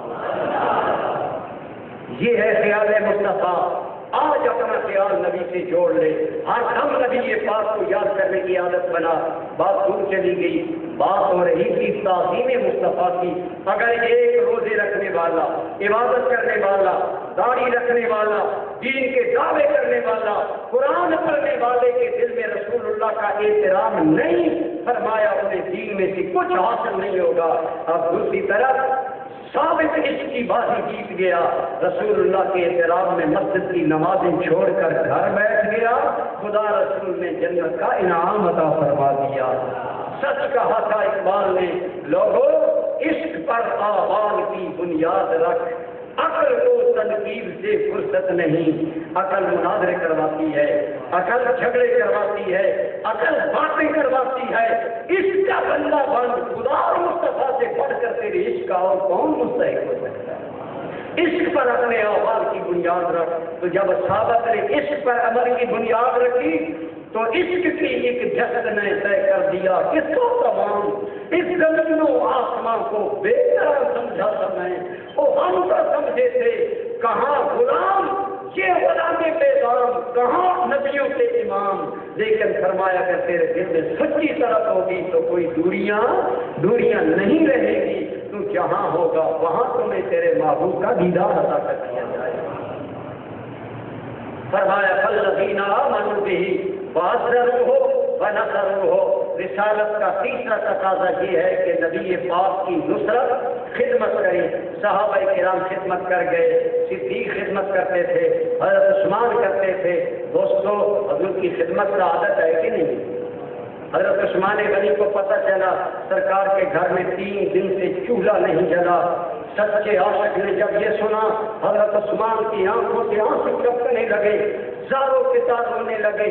فوراً غلام کو بلایا، آٹے کا گٹھو منگایا، کھجوریں منگائی، تیل منگایا زیتون کا، خود اٹھایا ہوا ہے بوجھ، نوکر کو ساتھ لیا، حضرت کے دروازے پر حاضر کیا۔ حضرت عائشہ کو ہاتھ جوڑ کر کہنے لگے، ام المومنین خدا را احسان کیا کرو، اگر میرے مصطفیٰ کے گھر میں کبھی فاقے کا کوئی وقت آئے تو عثمان کو اطلاع دیا کرو، ہم سے یہ گوارا نہیں ہو سکتا۔ اس عثمان کی ان خدمت اور آنسو کا عالم کیا ہوگا جو رسول اللہ کے دروازے پر، یہ لوگ کتنے خدمت گزار تھے۔ حضرت علی کی شادی کا مرحلہ آیا، حضرت علی کے پاس جرا کی، انہوں نے فرمایا علی کوئی ہے مال؟ یا زرہ ہے جو جنگ میں بدل کر پہنتا ہوں. فرمایا لے جاؤ بازار میں فروخت کر کے لاؤ، فاطمہ سے تمہارا نکاح کر دیا جائے. حضرت علی زرہ لے کر بازار میں داخل ہونے لگے، آگے عثمان غنی کھڑے ہیں. فرمایا بھائی علی بازار کیسے؟ فرمایا زرہ بیچنی ہے، نکاح کرنا ہے فاطمہ سے، جہیز بھی دینا ہے، ضرورت کا جہیز کا سامان بھی دینا ہے. تو یاد رکھیں اگر جہیز کا کوئی ثبوت اسلام میں ملتا ہے تو وہ مرد کے مال سے ملتا ہے. آج جو بیچاری بچیوں کے ماں باپ پر بوجھ بنا دیا گیا ہے، یہ بہت بڑا ظلم ہے، بہت بڑی تبدیلی ہے. جہیز کوئی ضروری نہیں ہے. آپ نہ سرکار نے جو جہیز دیا وہ سادہ سا تھا، یہ میرا موضوع نہیں. حضرت علی عثمان نے کہا ذرا مجھے دے دو، بازار میں کیوں جاؤ گے، کتنے کی ذرا ہے بول لو. کہا 300 درہم لینا چاہتا ہوں. حضرت عثمان غنی نے فرمایا ذرا مجھے دو. ذرا لے لی 300 درہم حضرت علی کو دیے. جب حضرت علی ذرا لے کر چلنے لگے نا تو رسول اللہ کی خدمت ہی نہیں، حضرت کے خاندان کی خدمت کا معاملہ یہ ہے. حضرت علی کو پکڑ کر کہنے لگے بھائی علی ذرا میری، پیسے تیرے، سودا مکمل. جی حضرت. فرمایا اب ذرا عثمان کی طرف سے تو فضل قبول کر رہا. حضرت علی جلدی بھی آ گئے، ایک ہاتھ میں ذرا ہے، ایک ہاتھ میں پیسے ہیں. حضرت مسجد نبی میں انتظار کر رہے ہیں. فرمایا علی بھائی جلدی آ گئے. یا رسول اللہ عثمان ملا ہے، یہ معاملہ ہوا. اور یہ من و انبا ہماری کتابوں میں ہی نہیں، شیعہ کی کتاب کشف الغمہ میں یہ بات موجود ہے جو میں بیان کر رہا ہوں. حضرت عثمان غنی حضور کی بارگاہ میں آئے، اے حضرت علی آئے، یا رسول اللہ عثمان ملے. فرمایا پھر یا رسول اللہ مجھ سے زرہ 300 درہم میں خریدی ہے اور آتے ہوئے زرہ بھی مجھے تحفہ کن دے دیا ہے. کہا ہے رسول اللہ کے بھائی جاؤ تحفہ میری طرف سے قبول کر. تمہیں شادی کا مرحلہ درپیش ہے، تمہیں ضرورت تھی رقم کی، وہ مہیا ہو گئی، ذرا بھی لے لو. بے سخت کا مصطفیٰ کریم کے ہاتھ میں. حضرت عثمان کی دعا کے لیے میں پوچھتا ہوں جس کے پہلو میں ذرہ برابر ایمان کا رمق ہے، نبی پاک کی تعظیم ہے، وہ بتائے جن کے لیے ہاتھ اٹھا کر دعائیں مصطفیٰ کریں. ان صحابہ سے ہمیں محبت کرنی چاہیے کہ نہیں کرنی چاہیے؟ ان صحابہ کا ہمیں احترام کرنا چاہیے کہ نہیں کرنا چاہیے؟ تو تیسرا تقاضا یہ ہے نبی کی خدمت کرنا، حضور کی نصرت کرنا، مدد کرنا. اب ایک سوال ہے کہ ہم حضور کی مدد کیسے کر سکتے ہیں؟ ہمارے دل میں بھی خواہش تو آپ پیدا ہوگی نا، کاش ہم ہوتے، ہم نوکری دیتے، انس بن مالک کی طرح خادم بنتے، عثمان غنی کی طرح غلام بنتے، صدیق اکبر کی طرح حضور کی نوکری دیتے، مولا علی کی طرح حضور کی نوکری دیتے. ہماری بھی تمنا ہے نا. علماء نے فرمایا رسول اللہ کی آج مدد کیسے ہو سکتی ہے؟ فرمایا اس کا مطلب ہے اے ناصر دین رسول اللہ، جو رسول اللہ کے دین کی خدمت کرتا ہے وہ رسول اللہ کی خدمت کرتا ہے. بولے جو رسول اللہ کے دین کی خدمت کرتا ہے وہ حضور. تو آج ہمیں حضور کے دین کی خدمت کرنی چاہیے کہ نہیں کرنی چاہیے؟ جس جگہ پر بھی آپ ہیں، جس حالت میں جو آپ کی حیثیت ہے، حضور کے دین کی خدمت کیا کریں. حضور دین کی خدمت کرنے والوں کو بڑا پسند کرتے ہیں. سلطان محمود غزنوی بڑا نیک بادشاہ تھا، عاشق رسول تھا. بادشاہ تھا اور کیا تھا؟ عاشق رسول تھا. ایک خاص مقدار درود کی پڑھ کر پھر حکومت کے کام شروع کرتا تھا، ورنہ نہیں کرتا تھا. لیکن ایک خواہش تھی کہ کبھی حضور کا دیدار ہو جائے. عمر گزر گئی، نہیں ہوا. ایک دن سلطان محمود کا چہرہ بڑا مطمئن تھا. غلام جو مارا میں راز تھا وہ بھاگ گیا. آج بادشاہ کو کوئی بڑی خوشی ملی. کہا جناب بادشاہ بڑے خوش ہیں. فرمایا ہاں. کیا بات ہے؟ سلطان محمود نے بتانا نہ چاہے. اس نے ضد کی. جب بہت زیادہ ضد کی تو کہا بتاتا ہوں، میری زندگی میں کسی کو نہ بتاؤ. کہنے لگا ٹھیک ہے. کہنے لگا آج زندگی کی سب سے بڑی تمنا پوری ہوئی کہ رات خواب میں سرکار کا دیدار نصیب ہو گیا، حضور کی زیارت نصیب ہوئی. اور زیارت نصیب کس طرح ہوئی ہے؟ کہنے لگا کہ میں رات سونے کے لیے مال پر جا رہا تھا. ایک دین کا طالب علم اپنا سبق یاد کر رہا تھا. میرے ساتھ روشنی تھی، وہ بیچارہ ساتھ ساتھ سبق یاد کرتا تھا. میرے خادم وزیر ڈبے لگا رہے تھے، روشنی میرے ساتھ تھی. چونکہ چراغ پرانا دور تھا نا، بادشاہوں کے ساتھ شمع لے کر چلتے تھے. جس طرح دیہاتوں میں اگر بجلی نہ ہو تو ہم لالٹین یا بیٹری یا موبائل ہاتھ میں لے کر چلتے. بادشاہ کی لائٹ تھی. بادشاہ نے پوچھا بچے سارے اچھل کود رہے ہیں, گپے لگا رہے ہیں, تو کتاب میں ڈوبا ہے. اس نے کہا بادشاہ صاحب میں غریب باپ کا بیٹا ہوں, دین کا طالب علم ہوں, سبق یاد نہیں تھا, پریشان, تم گلی سے گزرے, لائٹ ہے, مجھے پتا ہے تم اندر جاؤ گے لائٹ غائب ہو جائے گی, وقت تھوڑا تھا, میں نے سبق یاد کر لیا ہے, کوشش یہ تھی کہ سبق یاد ہو جائے. سلطان نے کہا اس دین کے طالب علم کے حوالے کر دو یہ لائٹ, یہ جو چراغ ہے جب تک سبق یاد نہ کر دینا یہ چراغ بجھانا نہیں ہے, اس کے حوالے کر دو. کہتا ہے میرے غلام میں نے رات چراغ دین کے طالب علم کو دیا, میں سویا, رات میں مصطفیٰ کریم کا دیدار نصیب ہو گیا. اور حضور نے فرمایا اے سلطان محمود بن سبکت گیر, تو نے میرے وارث کی قدر کی ہے, اللہ تمہیں اس کا آخرت میں اجر عطا فرمائے. تو یہ ہے کہ اگر دین کی خدمت کی جائے تو رسول اللہ راضی ہوتے ہیں. اگر ہم چاہتے ہیں ہم پر سرکار راضی ہو, آپ حضور کے دین کی خدمت کریں. ہزاروں ایسے واقعات ہیں یہاں جنہوں نے خدمت کی, خواب میں ان کی خدمت کا کسی نہ کسی انداز میں اشارہ ہو, بتا دیا گیا. ایسی چیزیں اس لیے بتائی جاتی ہیں, دکھائی جاتی ہیں کہ پتہ چلے کہ یہ بندہ بارگاہ رسالت مآب میں مقبول بھی ہے, اور دوسری بات یہ کہ لوگوں کو بھی دین کا کام کرنے کا شوق ہو. تو الحمدللہ آپ اکثر لوگ دینی حوالے سے آئے ہیں, دین کی خدمت کرنا یہ رسول اللہ کی خدمت ہے. اور چوتھا حق یہ ہے واتبعوا النور الذی انزل معہ, اور نبی پاک کی پیروی کرنا. بولو نبی پاک کی پیروی کرنا. آج محبت کا دعویٰ ہم کرتے ہیں لیکن نبی پاک کی پیروی نہیں کرتے. پیروی بھی کرنی چاہیے, حضور کی اطاعت بھی کرنی چاہیے. دوستان گرامی قدر صحابہ کرام اتنی اطاعت کرتے تھے, اتنی اطاعت کرتے تھے کہ جس بات کے بارے میں حضور نے ایک مرتبہ فرما دیا, حضور دے رہے تھے مسجد نبی میں خطبہ, ابتدائی دور تھا, مسجد نبی کی چار دیواری نہیں تھی, حضور خطبہ دے رہے تھے. تو ایک آدمی مسجد کے اندر کھڑا, حضور نے اشارہ سے فرمایا بیٹھ جائے. باہر گلی سے ایک روایت میں حضرت عبداللہ بن رواحہ کا نام ہے, ایک روایت میں حضرت ابو سعید خدری کا نام ہے. وہ صحابی باہر گلی سے گزر رہے تھے, حضور کا یوں اشارہ پایا, وہیں بیٹھ گئے. حضور نے خطبہ ختم کیا, نماز ہو گئی. پوچھا تم یہاں کیوں بیٹھے ہو؟ فرمایا آقا کا اشارہ ہوا ہے بیٹھ جاؤ, ہم وہیں بیٹھ گئے. وہاں سے قدم آگے بڑھا کر مسجد میں نہیں آئے, وہیں بیٹھ گئے. فرمایا حضور کا حکم تھا بیٹھ جاؤ, میں بیٹھ گیا. یہ تھی صحابہ کی اطاعت. آج ہم اطاعت نہیں کرتے, محبت کے دعوے رکھتے ہیں, محبت کا دعویٰ بھی ہے لیکن رسول اللہ کی سنتوں کا مذاق اڑاتے ہیں. داڑھی حضور کی معبود سنت ہے. میں کہا کرتا ہوں حضور کے حسن جمال میں داڑھی شامل تھی, لہذا اگر دل میں حضور کی محبت ہے تو ہمیں داڑھی رکھنی چاہیے کہ نہیں رکھنی چاہیے. صحابہ کرام کس قدر حضور کی پیروی کرتے تھے. حضور کے صحابی تھے, ان کا نام ہے حضرت قرین اسد ازدی.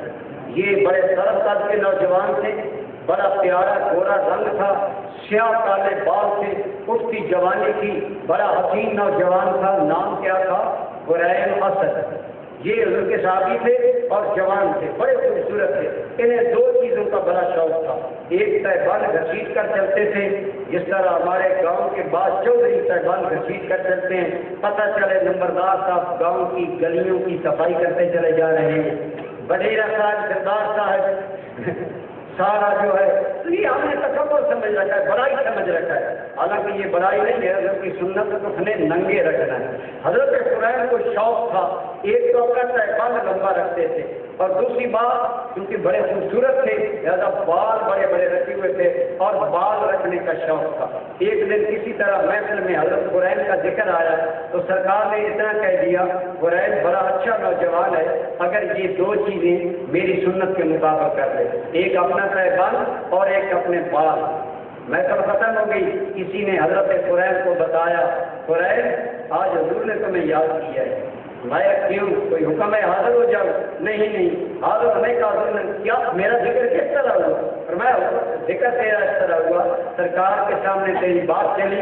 حضور نے فرمایا قرآن بڑا اچھا نوجوان ہے, اگر یہ دو باتیں میری سنت کے مطابق کر لے, ایک تہبند اور دوسرا بال.